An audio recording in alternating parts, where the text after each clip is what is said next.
Well, hello everybody, and welcome to another episode of Derp Your Hooves. And today I'm going to actually go over the GTN 750, and we're going to be using the newish Carenado PC-12. So recently we went ahead and we did all the downloads in the recent update today, being October 6th, 2022. It's supposed to fix a bunch of issues in, I guess it's a patch. But we are currently at some update 10 with 2 patches through. Just so you guys know. There's a bunch of stuff in the patches, and I can provide a link for those patches. So, what I wanted to say is, right now we are in the Carenado PC-12. And we are in Japan. Well, you can't really see it because of the... And so I'm looking here, and so we're starting off at RJTT, which is Tokyo International. We're going to RJSS. And there's a waypoint in here, which is actually RJAK. Now, we're not going to land at RJAK. It's just there. Now, I already put this in the map menu, and I kind of covered that in another tutorial about the PMS. Well, it's the GTN 750 that you can get at PMS50.com. So I covered it in a previous tutorial using the GTN 750 today. So I'm just showing this as a route. And today we're actually going to delete that when we get into the plane, but I just want to show you something when we get there too. So I'm using SkyVector here. Right, I'm using SkyVector. This is an actual free program. You can register. I haven't signed in. And you can put in your departure, and you can put in your speed and your altitude and everything. And this is not correct, our speed and altitude. And you can put in your departure airport, your destination airport, and we put in our waypoint, which is going to be RJAK. Right, I'm going to see. It's showing you the 2 legs. And it's the same thing, except for this is an actual program that pilots use to make flight plans and file flight plans. So it even gives you a disclaimer when you sign up for it. Do not file flight plans in this program online for flight sim. It's highly frowned upon, and they even mention that maybe there could be legal actions against you. So don't do it. You know, you can use it, just don't hit briefing and filing. So it's a great tool, right? Like I could say, I know this plane goes what? This plane, all right, let's just come on, keyboard, work today. No, we don't want to let you alter it. Well, usually when I do this and I push delete and backspace, it lets you do it, but it's not doing it today. So anyhow, so it says my speed's 110. Anyhow, so it is a helpful tool. It's actually a very helpful tool, and it can also be helpful because it can give you sometimes some airport maps. Unfortunately, it seems to be that a lot of the airports in Japan are not in this database, but you can get those in another place. So it's a really fun tool, and I highly recommend it if you want to, say, hey, I want to do more of a real pilot kind of thing, and that's why I'm not using the map mode to set my autopilot. So it'll help you with that, and it'll show you restricted airspace and all kinds of cool stuff. So you can make an actual flight plan for the sim, like this, and then I'll show you what we can do with that. So let's drag that out, go back to the sim. And so it's raining in Japan, and we're using live weather and live time.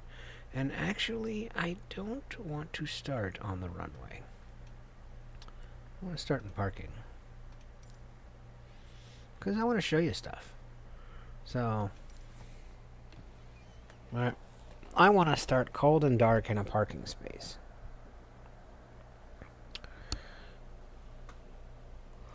Because you really shouldn't be setting up your autopilot and doing all kinds of stuff on the runway if you're in live player mode, because other live players like spawn in and they're like, hey, this plane's sitting there, what are they doing? because they're not psychic, right? And they don't know what you're doing. And they're just like, the guy's sitting there, what's going on? And they can kind of figure out, like, I want to make this in real too, and I can't go until you move, and, you know, right. So that's why we're doing it in parking. So I'm also going to see as this loads after this update, if the update, and I can always just put the terms of the update in the information area of the YouTube video to see if it has actually solved something that I've been having a problem with the PC-12 on the ground, especially in cold starts. And maybe it will and maybe it won't. So here we are, we're in the PC-12, right? And we can go to the outside view if we click on the window and we just... Oh, I wonder if... No. Keyboard's working. Oh, because we're already in there. Yeah. Wrong. Oh, that's kind of weird. I'm not even seeing my mouse. But I am seeing this. Which is what I want to see, but I'm not... My mouse is not in the flight sim window. Oh, that's... There it is. That's quite a delay. Anyhow, we got our mouse back, so hey everybody, sorry about that, but we got our mouse back. Awesome. So, we're in the GTN 750, and what I want to do, see, even he's like, oh, pony. So, we're in the GTN 750. We're in the PC-12. So, I have a bunch of preset views. I keep forgetting what they are. Battery 2, generator 2, avionics on. And let's go forward. Let's raise our armrest. Let's open the fuel valve. And let's do something else. Well, let's start the plane, because this determines what I do next. So, fuel's open, and pumps are on. Starter. Okay. I pushed it. And the fuel's open.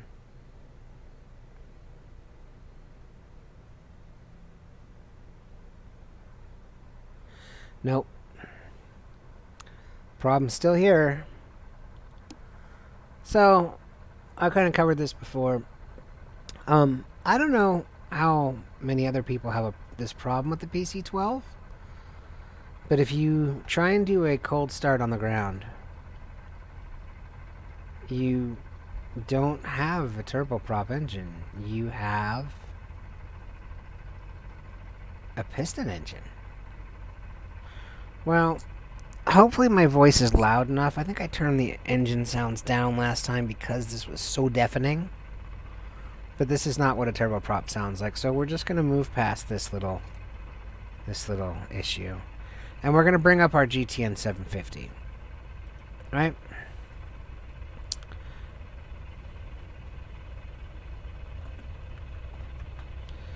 So to bring up our hold on. No, that's too much. General options. Sound. I can't do that. Aircraft engines from 6 to 0. Apply and save. Go back. It's just going to get to the point where it's deafening. So now we're not hearing it, which is better than hearing the wrong engine. So I'm looking here, and I see... let's do that again. So I pull out the Carenado tablet.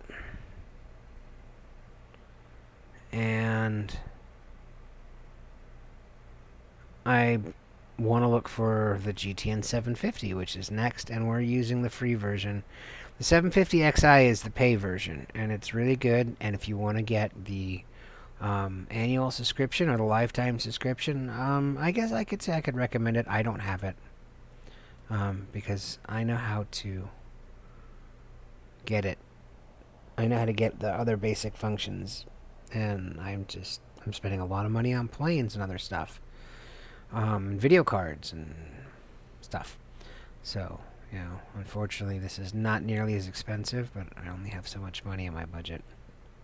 So you can see I just clicked on for the GTN 750, and the GTN 750 will now be here. Now I'm going to go into this because actually someone had asked a question in a previous video of how did you get the GTN 750 in that plane? Okay, so I was actually in the SkyMaster for that one, but Carenado lets you do it in the SkyMaster and in the PC-12. Probably lets you do it in other planes too. But in the planes that it allows you to do it, what you have to do is you have to, and we'll just open the whole window. You have to go to pms50.com /MSFS/, right? And it says GTN 750 for MSFS. That's Microsoft Flight Simulator 2020. And there it is. And it tells you right here, tap into a navigation world of navigation capability, right? I can't talk today. Fully integrated with the sim, right? And so here it is, free and premium. And so it says, add this to the free version, get the minimum feature for flying your flight plan, right? Or this. Now, I don't know what the prices are, but you can go here to pms50.com, right? /MSFS, and it'll take you here.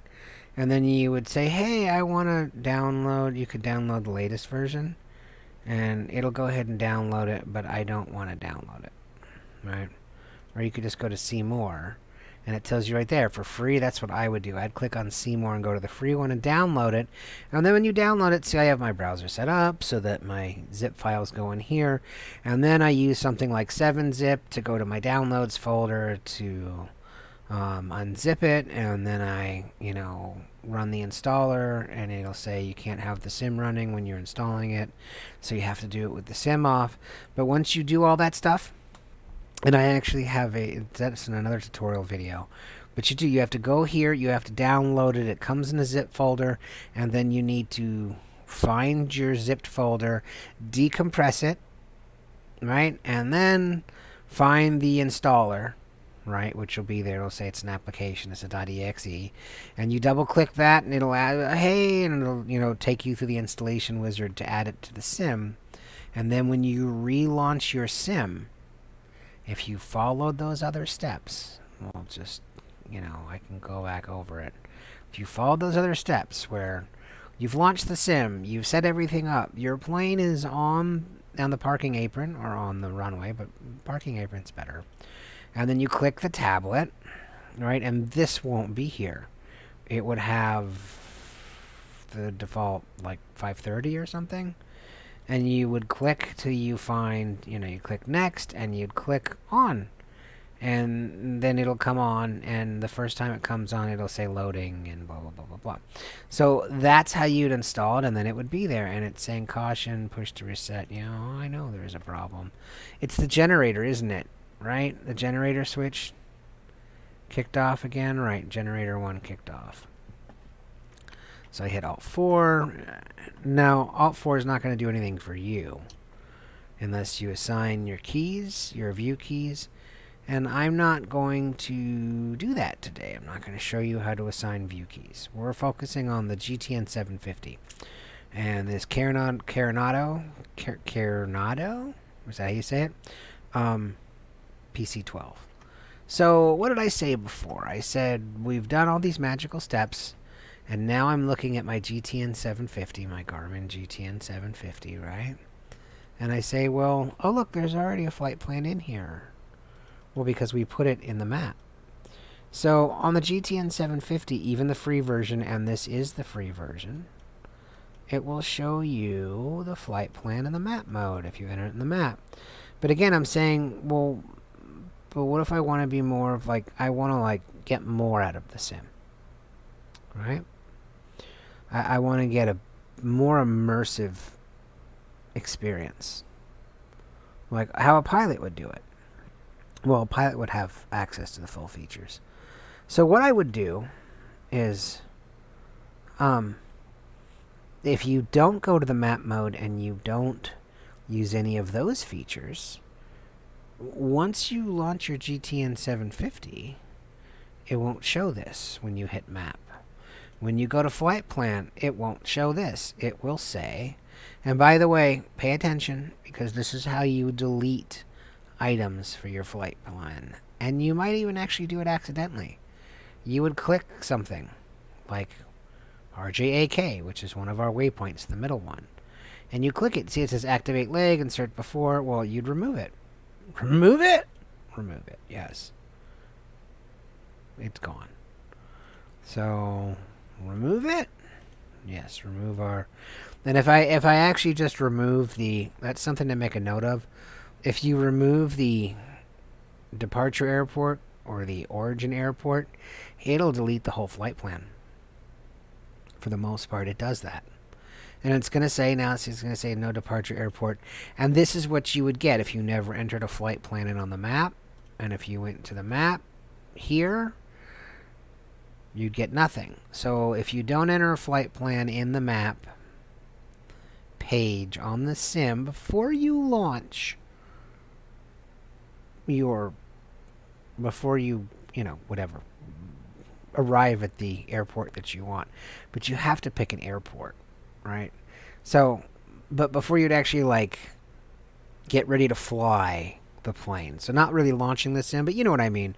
You're at that point where you're like, I'm ready to fly, because you're in the map window and it says, yeah, and you hit, fly, right? And then it'll take you here, take you to where you selected, which is there, but you didn't set up a flight plan. So, I want to set up a flight plan. Well, how do I know where I want to go? Well, so you kind of got to know where you want to go. If you just want to fly around aimlessly, you can do that. But today, we are going to fly a certain flight plan. However, you can click nearest, even in the free mode, and you can click airport. And this didn't used to work, but then now it'll tell you this is everything that's around you. And so you can say, oh, look, this is the nearest airport. So RJTK, right? That's what it said. RJTK, which is this one. And it tells you what the elevation is and the time zone, but it won't let you view charts because it's the free version. And if I click on this, it doesn't do anything except for I can click on that, and then it'll say waypoint identifier. Well, we're not adding that. So we're going to go back. But it'll let you look up the airports in the free mode. But you're saying, well, I want to add one, right? Right. So you want to click flight plan. In the main menu, you want to click flight plan, and it's going to be blank. And then we're going to go here to our SkyVector, and we're going to say, hey, SkyVector, we have our flight plan. We're going from RJTT to RJSS, and we have RJAK in the middle as a waypoint. So I'm going to slide that back down. So origin is going to be RJTT. Tokyo Haneda International, correct, enter.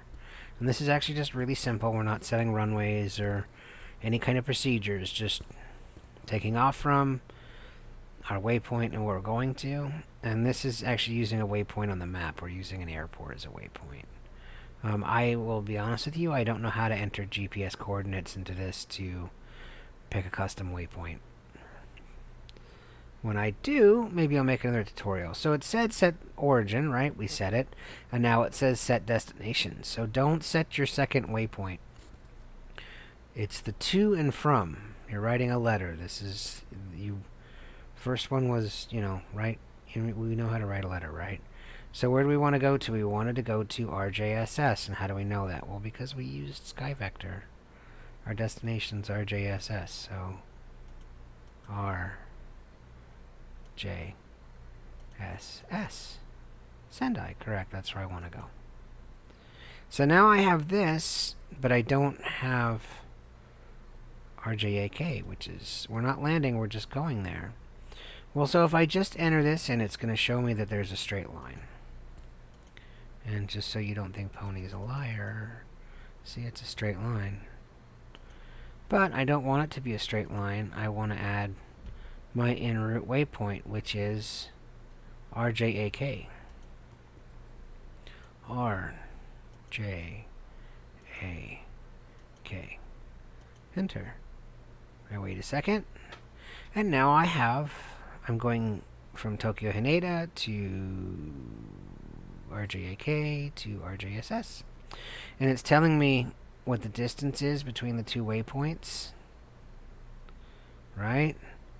And it also tells me the elevation of the airfields, which is all very helpful information.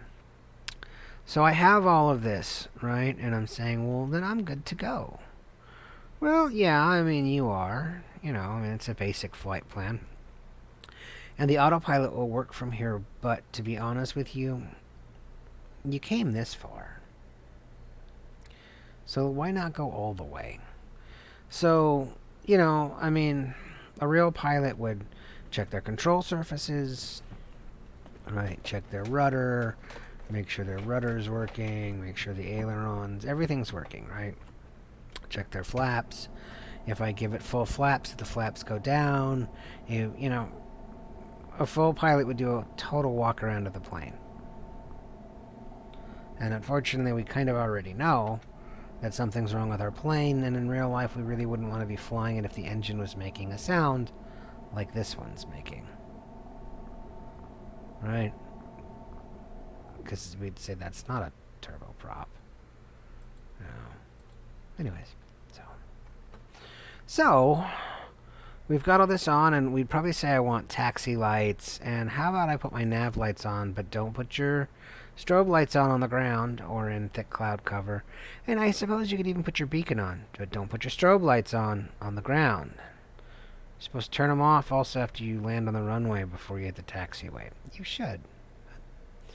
Right? And I could say, oh, well, I want my pitot heat on probably, which is going to be this one. I don't really need my de-icer boots, but they say, so I've read, this is actually your de-icer boots. This is your de-ice for the propeller. And this, if I remember correctly, is the windshields. So it's heavy and light. That's why we have these little strips on here. You've probably seen them like in stores. They're like for burglar alarms. So they're also defrosters, like in your car. So they defrost it. So we just want to see, hey, you know, at the very least, you just want to flex the boots. Turn the prop heat on, and we can turn this stuff off if we don't need it. And I go down here and I look and I say, what's my outside air temperature? My outside air temperature is 13 degrees Celsius. Awesome. And now we have this cool thing here. This is not the GTN 750. This is whatever this is. The Avidyne. So this is actually kind of cool because you push that button, and this comes in the PC-12. You push that button there, and it comes out of the warm-up screen to this, and I can say, well, I want to know what the weather's like. Well, there you go. Now you know what the weather's like. It has weather radar. Isn't that cool? So we know it's raining, and it's raining heavily over here, and right, because it's got a whole chart. So that's really helpful. Now, you can actually use this to help you navigate as well, but we're just going to use it for weather radar. So let's get underway because I've wasted enough of your time. So we're going to talk to Tokyo Clearance, and we're going to say, oh, fine. Well, it's IFR because it's cloudy. DRPY 5353 is cleared to Sendai Airport as filed. To 34 right. Takeoff runway 34 right climb and maintain 11,000 feet. Departure frequency is 1. So we're going to have to acknowledge that. Squawk 6164. Right. Okay. DRPY 5353 cleared To to 34 Sendai right. Airport as filed. Takeoff runway 34 right climb and maintain 11,000 feet. Departure on 120.8 squawk 6164. The most important information out of this right now is that and that. Contact ground on 121.7. Correct. Good day. So I'm going to close that out, and I'm going to look, and here's something else that the GTN 750 can do. It's hotkey 5 pony. So I can zoom in to the airport. If I zoom all the way in, it shows me this is runway 22. And I can actually pan around the airport. And I can say, well, if I'm here, right, that's me, and this is 22, where would 35 be? Well, I'm guessing that's 18. 35 is... See, because you don't know where you are. And they clearly said, hey, I need you to turn down this taxiway, and then I need you to go here, and I need you to make a right. Well, that's 34. Right, so...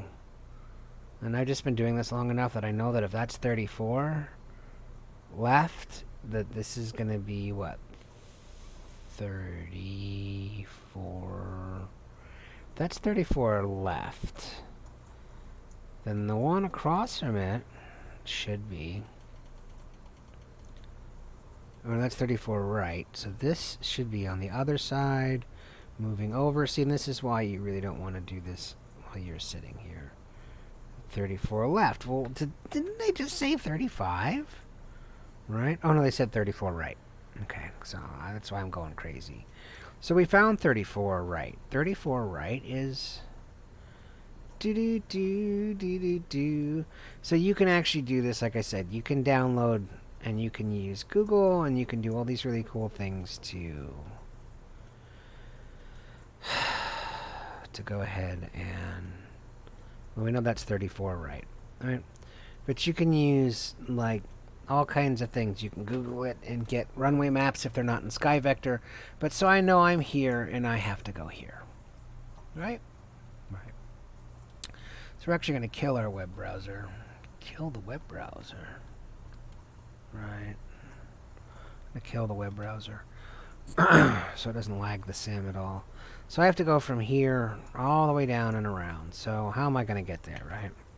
So again, I was going to turn my... Did I turn my taxi lights on? Yes, my taxi lights are on. All these other lights are on. And I say, well, how do I know? Because like I said, oh, look, it's rainy and I think I saw lightning. So which way am I facing again? Right, I need a taxi. So let's... I'm actually going to begin taxiing just a little bit. And I'm going to say... turn to Tokyo ground. Request taxi. Brake, pony, brake, pony, brake, pony. See, now they're going to tell you.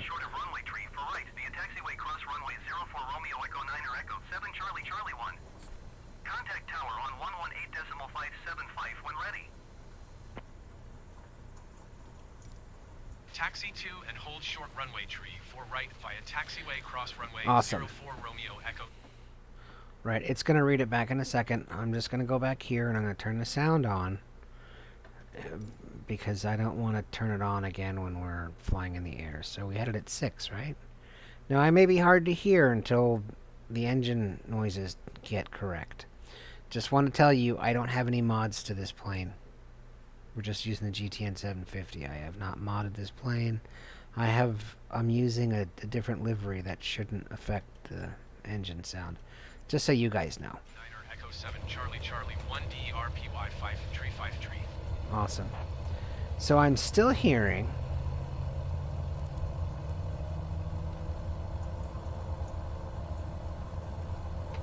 Now I'm going the wrong way. No, I'm not. So I'm still hearing the wrong engine sound. And let's try and kind of get to the right taxiway. How are we going to get there? And I'm also using, if you notice, I'm using the GTN 750 to guide me to 34 right. So take your time taxiing.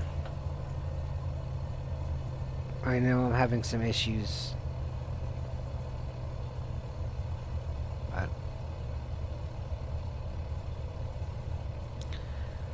and what did your parents say about crossing the street? And so it's kind of like, pony dude, my parents didn't teach me to cross the street. I'm lucky to be alive. Well, ATC's not telling me to stop. I don't know when that one plane's coming in, so I think I'm clear. I'm gonna go. Alright. And I don't... Slower. We're like fast taxiing, and I am. I'm just trying to get across the active runway. Right. So I did that part. I taxied across the active runway. And now I want to taxi all the way down to 34 right. So 34 right is going to be all the way at the bottom. And you say, well, really? Is it going to be all the way at the bottom? It's going to be all the way at the bottom. I wish it wasn't. I guarantee you I wish it wasn't. But that's just the way it is. Sometimes that's just the way it is. Say, but why is it all the way at the bottom? I don't know. It's because it's on a compass or something.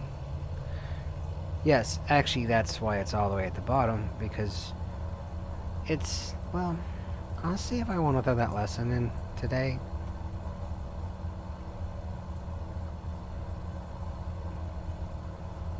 But it's actually a pretty good lesson about how our, whatever it's called, our directional aid, our navigation finder, helps us get to where it is that we need to go.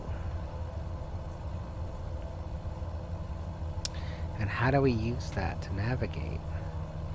Well, first of all, there's signs all over the taxiway, to the left and to the right, that tell you. This is 34 left, that's 34 right, right? And now I'm at a crossroads. And I want to go this way. Alright, I want to go that way.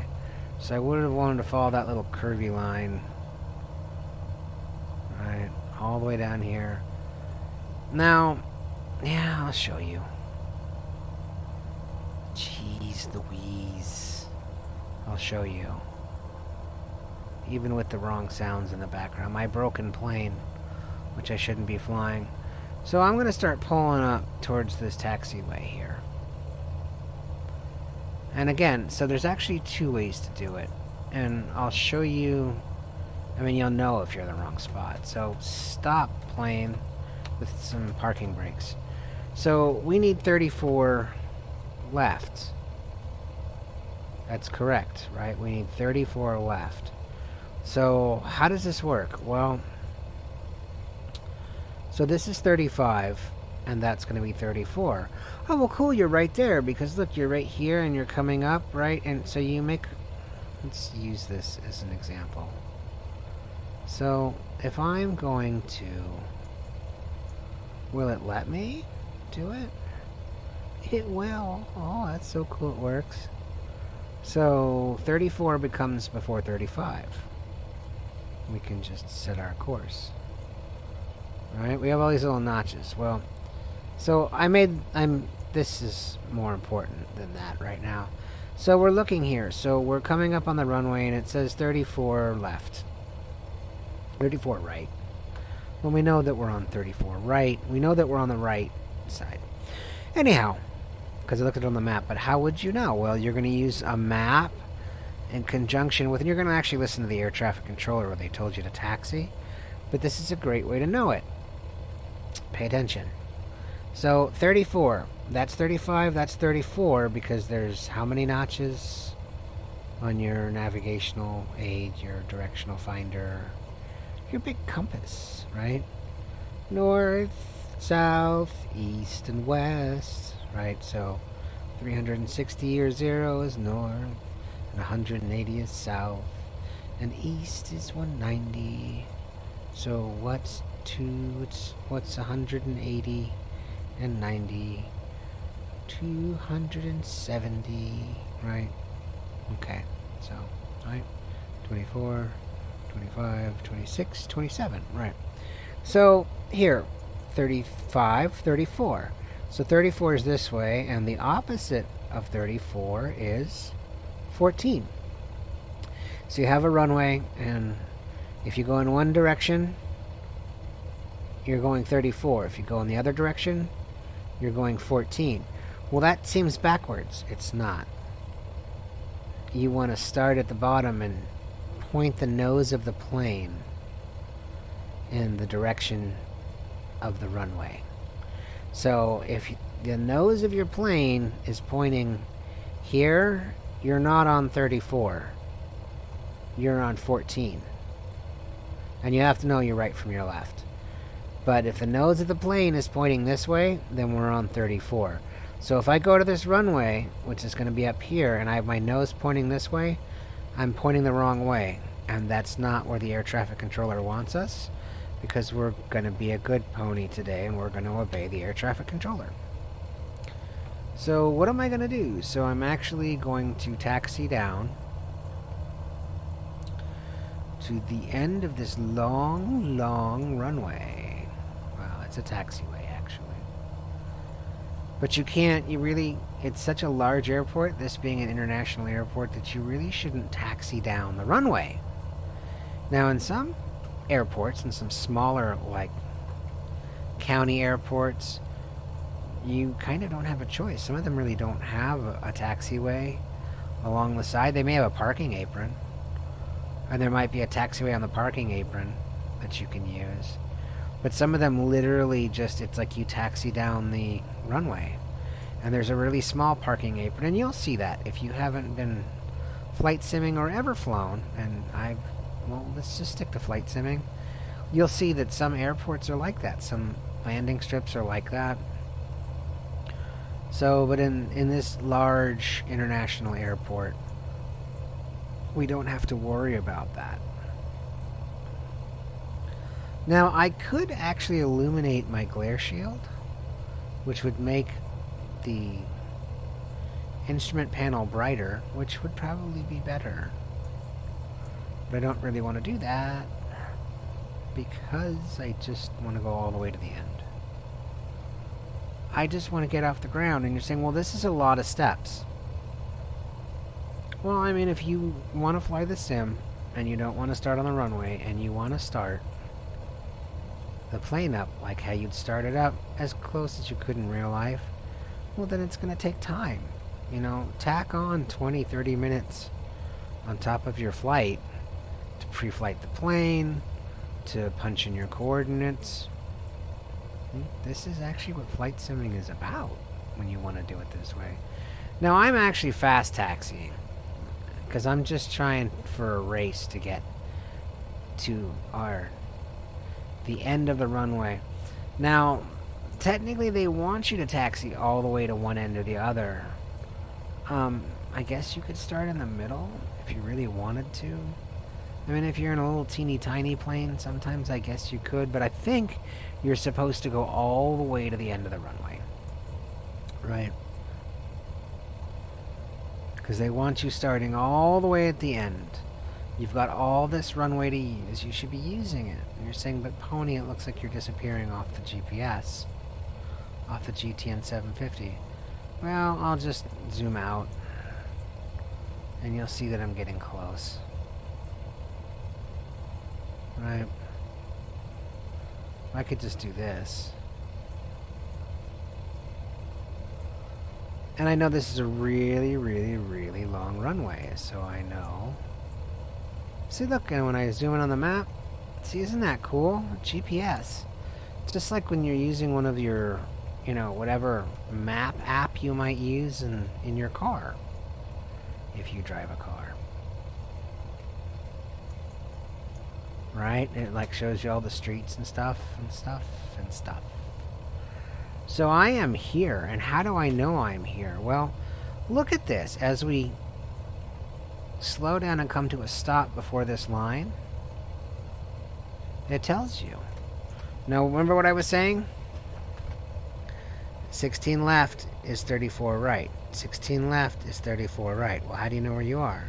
It's 34 right, 16 left. Well, this doesn't line up with this. It will. It's not perfect right now. We're at an angle, too. So I'm there. I've taxied all the way here, and then I go Now, I don't want to cancel IFR at this moment because it's really rainy. And I'm going to say Tokyo Tower. This, number Tokyo 3. Tower DERPY 5 tree, ready for IFR departure. Runway, tree 4 right. DRPY 5 tree, altimeter tree 0.0 tree, wind tree 48 at 1 tree. Cleared for takeoff, runway tree 4 right. Sounds good to me. Awesome. Cleared for takeoff, runway tree 4 right, Derp Y 5 tree. So, as I do this, I'm going to go all the way out. And I'm just going to drop a notch of flaps right now. Because I have a key bound on my throttle. And I'm just going to get myself centered. And I don't really have to follow that taxi line. I want to get myself all set up in the stripes. And you really need to look, even though the air traffic controller authorized you, because you literally don't know if someone's coming. Right. You don't. You do not know. Here we are. Da-da. And got the wrong engine. But I know that I got a notch of flaps on the outside because I can see it, but I got my taxi lights on. That's the wrong lights to have on. So let's turn the taxi lights off. Turn the landing lights on. Hit F. And I've got a notch of flaps. Right? I've got a notch of flaps. How do I know I have a notch of flaps? Right there. I have a notch of flaps. If I didn't, it would be all the way up. So I have a notch of flaps. Okay. And away we go. I know my trim is right. I know my engine sounds wrong. And it's time to take off.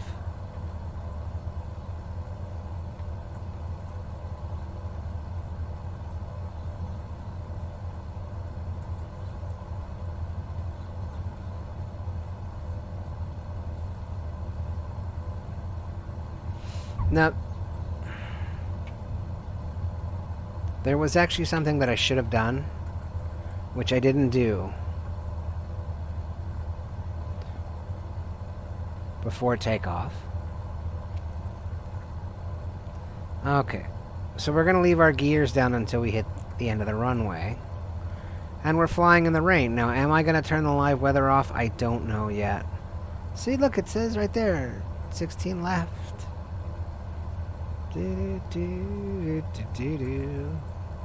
Gears can go up.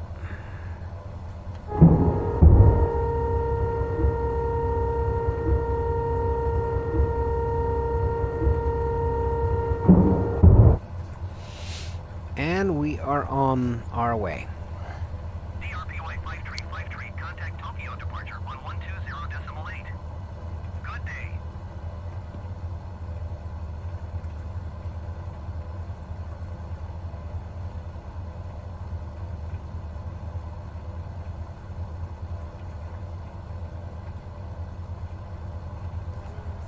Okay, so here we are.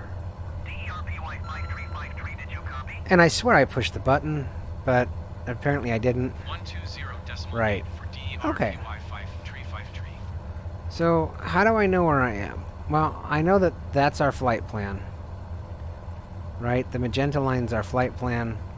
And I know that I need to get to it. I also know that I don't need my flaps anymore. Just like I raised my gears, I don't need my flaps, but I need to pick the nose up because I'm nose down and I'm losing altitude. Now I'm nose up. Nose up. Up, up, up, up, up, pull back on the yoke. Snow yoke, you're gonna die if you don't learn how to fly. Right, okay. And my rolls are very extreme, I'm sorry. I'm just trying to get us to that magenta line. So this is actually really kind of frustrating when you're flying IFR. Now, what did it say for the IFR? It said like we're flying to like 7,000 feet? And then we're checking in. So I would think that you kind of want to fly IFR because I can't see anything. I mean, the only thing I can see is I can use my GTN 750 as a reference, and I can use my instruments. My instruments. I'm sorry, every pony. I don't know why I cannot talk anymore. Don't know. So we're going to hand fly it to the magenta line. And the message is just telling me that my bearing is set wrong. See, nose up, not nose down. Blue is up. Blue is sky. And then the altitude goes up. Right, and I'm literally making like a vertical line for the magenta line, so a nose up on the turn. Okay. We might actually pull out of these clouds. And as if you've noticed, we now have normalcy. We now actually have turboprop sound. So I'm here, and I'm on the magenta line, and I know I'm going in the right direction because I know I am. And I can now hit my autopilot, my yaw dampener, and I can hit nav. See, I hit those. And when I hit autopilot, and I actually want yaw dampener. When I hit autopilot and nav, it should be taking me along the magenta line. Now, it's going to, but there's something that I want to fix here. I don't want it saying VLOC. I'm going to push the CDI key until it says GPS. I want it on GPS, not on VLOC. GPS is more reliable as the plane goes wherever it wants to go. So let's do that again. Let's hit nav mode again, and the plane should... Oh, this is interesting. Right, the plane should be banking back towards the magenta line. You really should have it on GPS before you take off. Just saying. But you can always change it in the air. And there is a difference when you're flying with the VLOC mode, which is you're actually using hold radio towers. And it's, it's still a form of navigation, but it's not as accurate as GPS. It's not as nice as GPS. GPS uses satellites, not radio towers on the ground. So I'm sitting here, and our flaps are up, and my rate of climb is pretty high because I have a pitch reference of 10. So I want to bring that down a bit because I'm losing airspeed. So I want to bring it down to about 5. So I start getting a positive rate of climb instead of a negative rate of climb, and my altitude will continue to go up. Now, if I just do this, the plane will keep climbing at an angle of 5 degrees on course at whatever speed I have my throttle at. And I have not tested out whether this works or not anymore, because it wasn't working for me previously, so I'm just not going to use it for this video. But what I can do is I can say, well, at what altitude do I want to level out? Well, to be honest with you, I like 20,000 feet for this plane. And for this flight, 20,000 feet's almost like halfway between the flight, almost towards the end. So it's kind of high. So I use this right here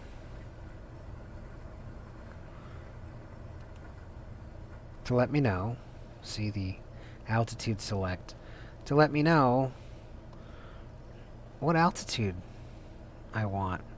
So let's just say I want 20, and you can do and change, but I want 20. So the middle knob's hundreds, the the middle knob is, it's hundreds, and the outer knob is thousands. So, and I'm just going to say arm. I'm not going to do vertical speed. I'm just going to hit arm. And so it should tell me when I reach 20,000 feet. It should tell me when I start getting close. Now, if I've done all of this, See, now we're getting all this really cool sky. I may change my altitude. I haven't decided yet.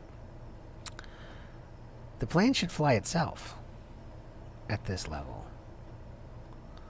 Right? Now I want to take a look at something here. My outside air temperature is 3 degrees Celsius. Well, when it hits 0, that's freezing. So, one thing I have to do, and this has nothing to do with the GTN 750, this just has to do with the PC-12. I want to go ahead and I want to set my altitude, my pressure, because I'm going to get a warning light saying cabin pressure at some point. So I want to crank my cabin pressure up to, see, and it says times 1,000 feet. So what do you think 10 times 10,000 feet is? Well, times 1,000, that would be what, 100,000 feet? No. It's telling right there, 9,128, so that's going to be 10,039. We're already at that. So it's about as high as it goes.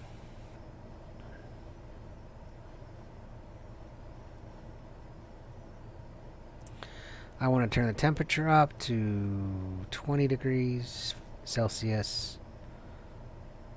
And I want to switch it to manual. Put the cover down. And I just want to do that. And I know, oh, it's now at freezing. So I need to take a look at the wing and see if there's ice forming on it. It's not, and you'd say, why? Well, because we were just flying through the clouds. So it would probably be a good idea to just put the prop de-ice on and put the icer boots on. And maybe even just throw it on the windscreen. Just because. And let's turn our landing light off. We should have done that a while ago. Now, if you want to put your strobe on now, you're more than welcome to. That would be okay.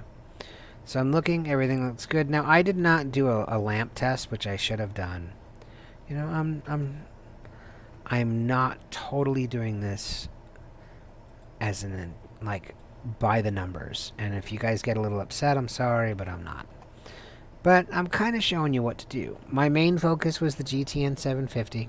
I showed you how to do that. And how to manually enter in a departure airport, an arrival airport, and even a waypoint, which we're coming up on.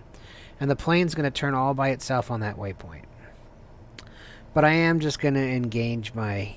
I engaged my de-icer boots because I look out on the wing and I don't see ice.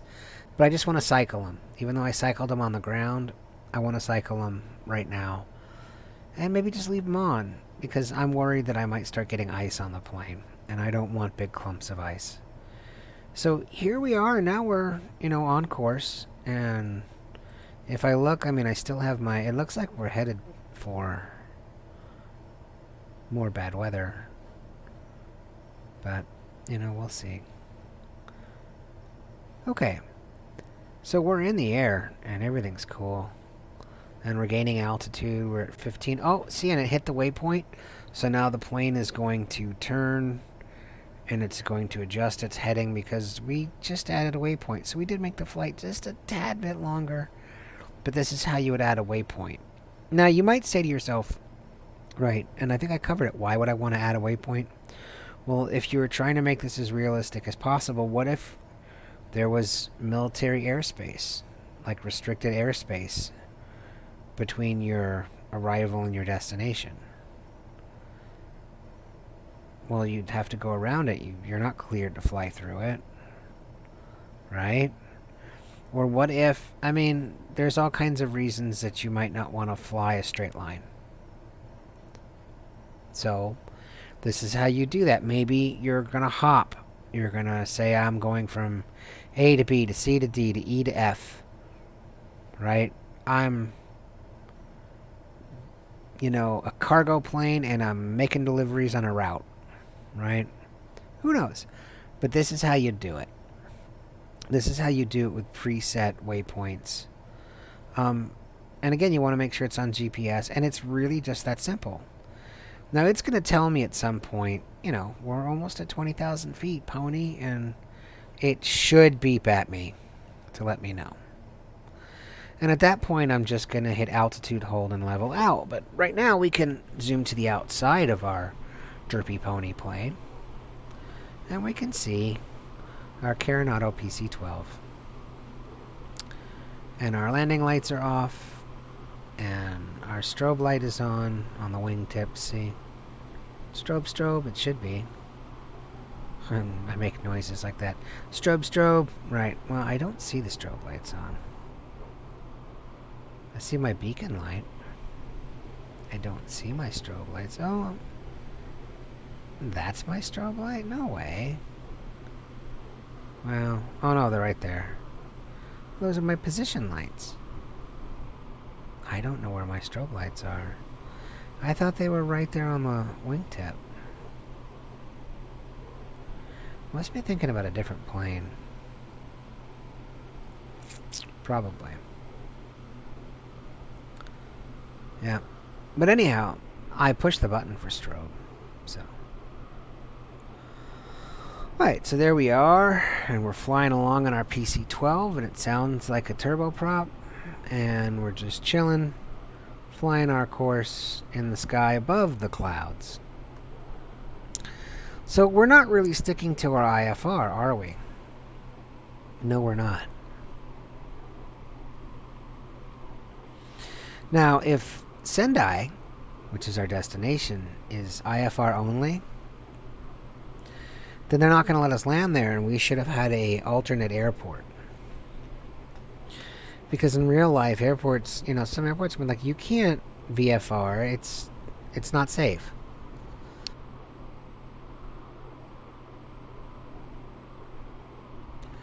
Now in the sim, you can cancel that.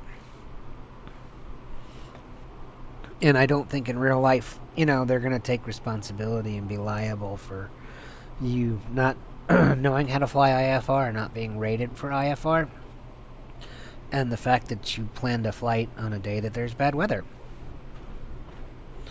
So, anyhow, we can cancel it in the sim and still land VFR. It's very tricky. And I usually do it anyways. I kind of ignore the IFR.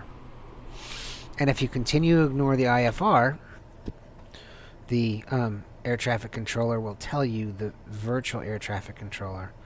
Okay, so you see we are outside. We're at 20.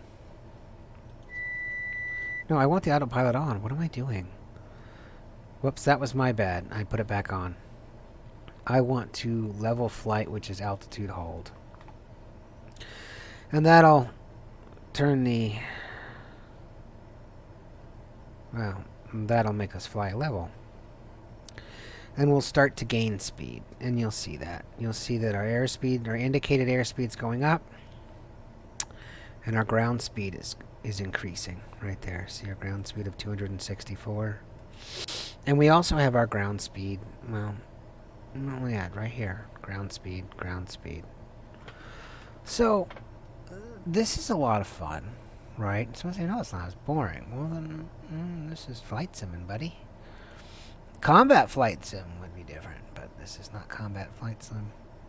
So, we're pretty much going to arrive there in 24 minutes, right? 57 seconds, right? And the distance is 110 miles, and now it's going to be 109.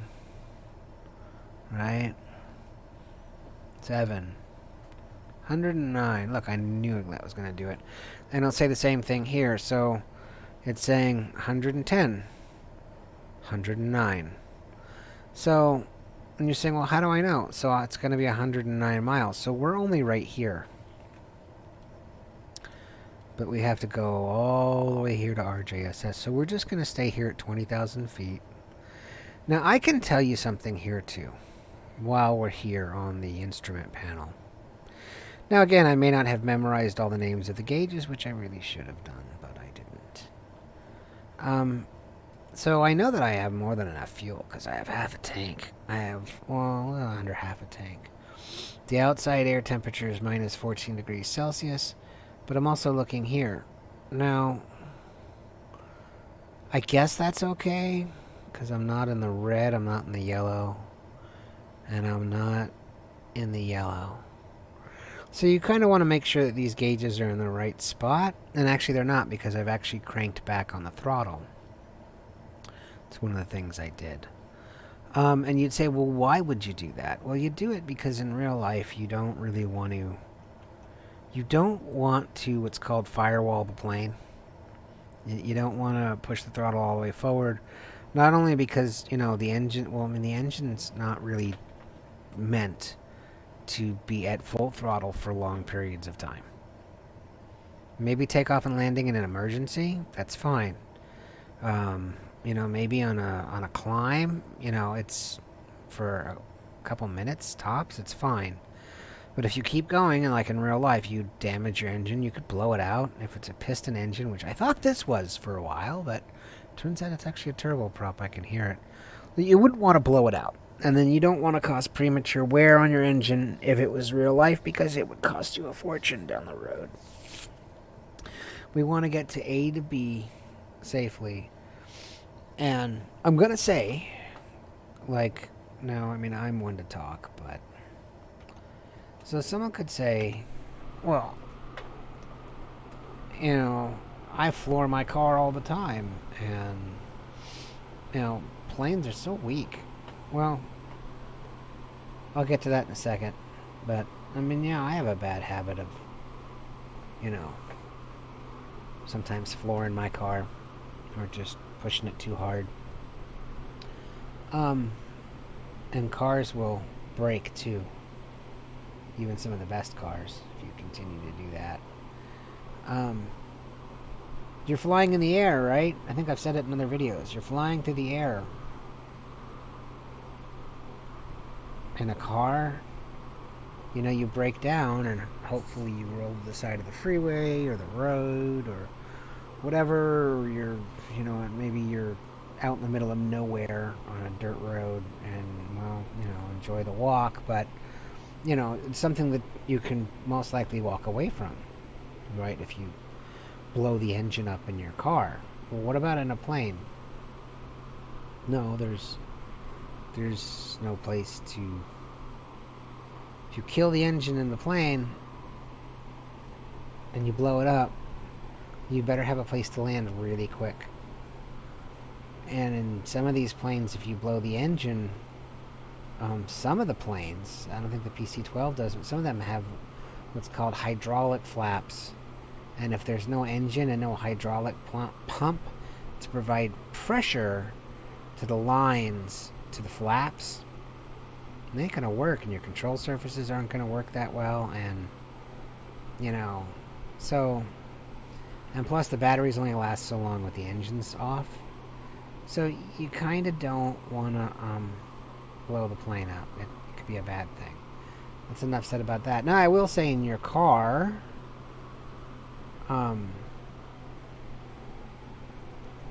if you have a very powerful car, I honestly doubt that you drive for long periods of time with the pedal to the floor. Maybe at certain points and certain sprints you do, but I would think your car's a little underpowered if you're always driving with the pedal to the floor.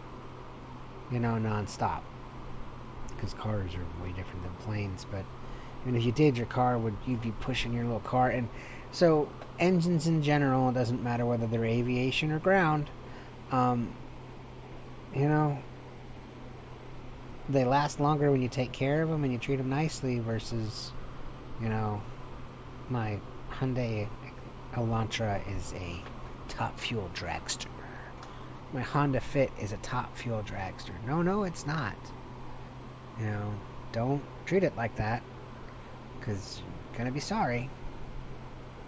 I drive a very expensive luxury car. Well, even some of the name brand luxury cars like BMW and Mercedes, you drive the crap out of them. Your mechanic might be like, hey, I noticed that, there's lots of oil here on the side of the engine, and it's probably because you're killing your motor and you're blowing out gaskets. Anyways, that's Pony's little ramble about, cars and planes and engines. So, you wouldn't keep driving your car in the red with the RPMs in the red. Well, you want to be mindful of, are all your settings here in the red or in the green? Are you putting too much pressure on everything? I mean, what are you doing, right? I mean, it's just common sense. Do you think a bunch of engineers would be like, oh, I just thought it would be really cool to put a little yellow line right there? You know, I figured, maybe someone wants to fly in the yellow. And they could call themselves the Great Yellow Flyer, right? But everyone else is the Great Green Flyer.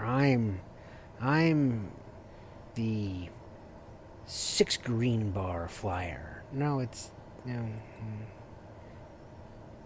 I doubt it. I doubt that that's why an engineer would put that there. So I'm looking. Oh, you know what? The orange is just it's rain. So we've actually got some really bad weather today in Japan. But if you notice, for this flight, as beautiful as it is, we're pretty much flying above the weather. And it looks like we're going to fly right back into it. But what I could do, which is not strobes, and I'm actually going to turn my strobes off because I'm flying back into clouds, if they're even on to begin with. I had my beacon on. My recognition? Oh, my recognition was off. Well, my beacon light should... My beacon light should... Oh, well, there we go. My recognition. And I just have it on because I'm going to be flying through clouds. So my strobes are off, but I just want them on because I'm flying through clouds. And if I was in real life, I'd be like, hey, someone like, oh, flashing lights, oh crap. Right, if I were flying like a Cessna Skymaster that was pressurized and didn't have radar working, collision radar. Whatever, it's just for visibility. But in the sim, really, I mean, also for visibility, right, you could see if you have live traffic on and you have the name tags on, nameplates on, you'll see it through the clouds. So it's kind of redundant, but it's just adding more realism to the sim. So here we are, la-di-da, we're still flying along, and we're now flying in a cloud. And I hit back. And actually my airspeed's increased by a lot, but we're only... Well, according to this, we are about 66 miles away from our arrival. And it says we're going to hit that in about 13 minutes. And I would guess that they're going to give us runway 27 just because I know this airport. So someone might say, again, well, how would you know? Well, what I can do is I can actually go, is it RJ? SS airport map. So if I don't want to use the GTN 750 to navigate Sendai, I can use this. I know I did this before. I used it yesterday. Right. Map and diagram. There's a bunch of things that I can do in the background. Weather map, Sendai Airport, SkyVector, map. I'm just going to type in image. There we go. That'll work. That's Sendai. So I'm going to pull that up. Universal Aviation, blah de blah de blah. Okay. So I want to show you this. So here, Sendai has 27 and 9 and 12 and 30. So 27 is this way, 9 is that way, 12 is this way, and 30 is that way. Well, and it should also tell you what the elevation is, right here. Right, the elevation is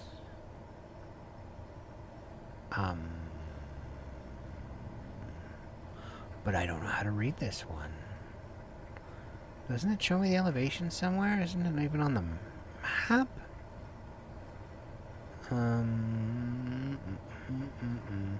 No hard surface runway available. Well, I know that's not true. Looks like it says it's 6 feet. Wow. But anyhow, I know that it's like 9 or something. I know I have 9, 27, 30, and 12. So I'm going to keep that down there off the screen. And I'm actually going to go back to the GTN 750, and I'm just going to say, let's go to the flight plan. Hit back, and go to the flight plan, and it actually tells me, yeah, it's 9 feet. So the map was right, that was 9 feet. So it has a 9 feet elevation. Well, what am I at? I'm at 20,000 feet. That's a lot higher than 9 feet. So let's just keep that in mind. 9 feet. Right, and let's go back to the map, and we're at 51 miles. And I'm just going to leave this, and I know I'm all the way off. Right. So I could say Tokyo Center. I should have checked in a while ago. Contact Tokyo Center. Tokyo Center DERPY 535. I am not descending to 11,000 feet. 11,000 feet. Try again. DRPY 5353 Tokyo Center. Continue as planned. Maybe I should. Why would I want to go to 11,000 feet? That's kind of low. Well, because we're flying IFR. Alright, well, I mean, we are 50 miles out. Okay. So let's do this, shall we? Let's cut back on the throttle a little bit. Let's turn the autopilot off. Turn the altitude hold off. Turn the pitch reference off. Now, I can actually do this with the autopilot on. If I just hit autopilot again, I can set it to a negative reference. I could even set it to -7. But you're going to see that my airspeed's going to increase. So what I'm going to do is I'm going to add a notch of flaps, pull my throttle all the way back, and drop the propeller RPM. Because I want to drop to 11,000 feet, and I don't want to overstress the aircraft. So we could do it this way. And again, this way I'm not going to fly off course. Because I have the autopilot on. And I have it set to navigation mode. And I'm dropping. Right, so what I actually want to do here is I'm going to crank this all the way down. And I'm going to say I want it to let me know when I'm... I honestly don't care. 11,000 feet? Let's go to 11,000 feet, right? 700. And it's supposed to tell me...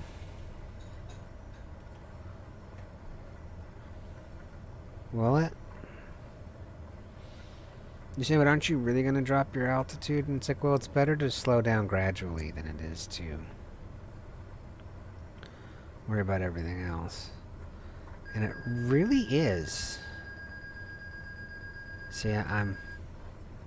So I could actually bring my flaps up. Boy, it's really just doing what it wants. Now, I want to go down. So I'm going to cancel my vertical speed. Ugh. Hit altitude hold and turn it off. I want to go down. I don't know why this thing does that. 6, 7. And I'm just going to set this as an altitude alarm for 11,000 feet. But I mean, that would be if I was distracted doing something else. Which I'm not really. I'm watching my gauges to make sure I don't overspeed the aircraft. 15,000 feet. And the autopilot's still on, and it's still on nav mode. Yep. And it's still dropping. And we can't see anything. Alright? And that's why we got all these flashing lights. So it's like, hey, don't hit me. Oh, we're inside the guy's face. Okay. That happens sometimes. So we're getting closer. We're at 33.4. Now, I'm not really good at IFR landings, but it's actually pretty helpful. So when we hit 11,000 feet, we'll call in again. But again, oh, yeah, and I'll probably dump the cabin pressure at some point. Tokyo Center Cessna Juliet Alpha Tree for tree 58,000 feet. Ooh, people. Cessna Juliet Alpha Tree It could be an actual live Tokyo player. Center altimeter tree 0.04 continue as planned. It's hard to say. I think it's the sim. I think it's the AI planes, though. So you see, I'm really gaining some speed, so I'm giving it a notch of flaps because now the plane's going to slow down. Because you could see that my airspeed was, my indicated airspeed was kind of at 200, and this little bar here is telling me, don't go past this, buddy. Gonna die. Well, virtually die. And I gave it a notch of flaps because one notch of flaps at a lower speed is not going to really damage the flaps. Right. Okay, so we're close enough. So altitude hold. Right, bring the flaps up. Right. And they're going to be like, you're not at 11,000 feet. You're at 10,750. Right. There we go. Tokyo Center DERPY 5 tree 20 miles east of Romeo Juliet Foxtrot Hotel. Request IFR to Sendai ready to copy. DRPY 5 tree is cleared to Sendai Airport as filed. Squawk 6164. Cessna 435 traffic is 11 o'clock 4 miles at 10,900 feet. Report them in sight.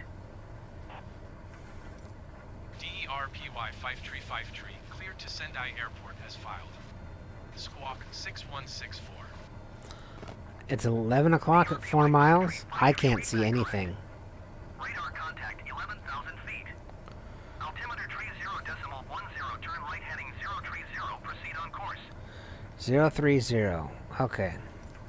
Turn right heading 030. Resume own navigation DERPY 5 tree 030.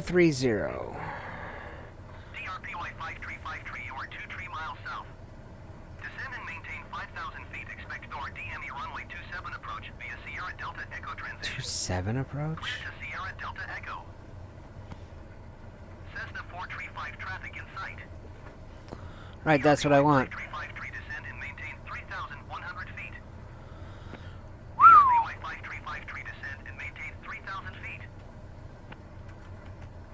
Descend and maintain 3,000 feet. Expect VOR DME runway 27 approach via Sierra Delta Echo transition. Cleared to Sierra Delta Echo Derp Y 5 tree. So I'm going to go over this really quick. 27. There's the ocean. There's 27. There's 9. We're going this way. We're going to have to circle around and hit Sendai. And so they're saying, make a course of 30. Turn around, make a course of 30, and then they're probably going to want us to come in like this. I'm going to go like this and loop around that way. DRPY 5 tree, did you hear my last transmission? I did. And I pushed the number 1. 120.4 for DRPY 5 tree. So now I've got all these other things to do, and I want to turn to Sendai approach. I want to hit... Sendai approach DRPY 5 tree is at 10,000. And I want to keep an eye on my altitude. I want to turn off this stuff.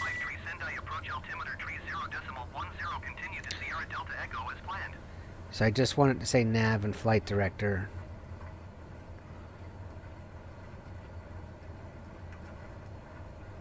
Perfect. Whoa, whoa, whoa, whoa, whoa. Hey now. Okay, so we didn't land. Now, why didn't we land? Okay. I'm not going to continue the flight at this point. I'm actually going to end the sim. So, I made a huge mistake. Right? I made a huge mistake. And the mistake I made, you just saw what the mistake I made was. I just killed us all. So, I'm actually going to end the sim right here. I'm going to end the flight. We were so close, and we were so close to landing, but let's make it like real life. We're dead. Right? Did I just click restart? I didn't think so. I thought I clicked back to main menu. So what did I do wrong? I was so busy pushing buttons, and I was so busy paying attention to everything else and trying to multitask that I wasn't paying attention to.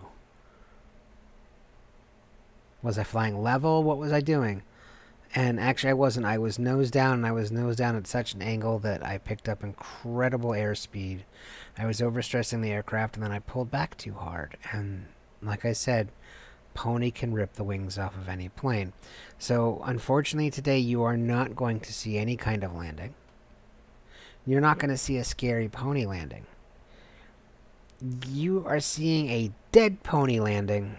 And if I had passengers on the plane, they're dead too. So, and I'm sorry to end this sim on such a depressing note because people say, well, I want to see a landing. Well, not today, folks. Not today. So, I'm going to say, pay attention to what you're doing. You know, when you're dealing with air traffic control, be focusing on what you're doing and be talking. Now, when you're dealing with the AI air traffic control, you've got to push buttons. You got to push, acknowledge this and that. It takes your hands off the controls to push the buttons. So, if you're going to do it that way, you're going to have to be paying attention to what you're doing. Set your trim accordingly, stuff like that. Be paying attention. Don't be trying to multitask. Do things in steps. And always make sure that you're flying level flight. So I'm ending it at this. We never made it to Sendai. I killed us all. And I'm hoping to be resurrected soon. So that we can have more episodes of Derp Your Hooves. But hey, every pony. I hope you enjoyed today's flight, and that's how you use the GTN 750.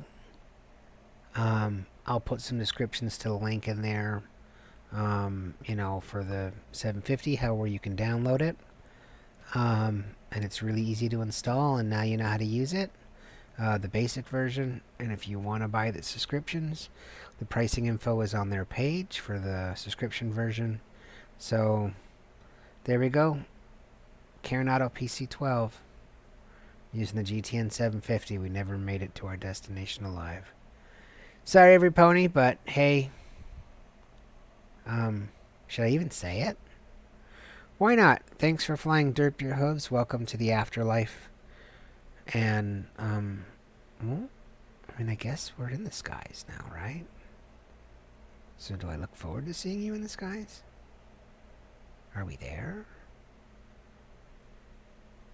I don't really know. Anyhow, so catch me again for another edition of Derp Your Hooves, and I really do look forward to seeing you guys in the skies.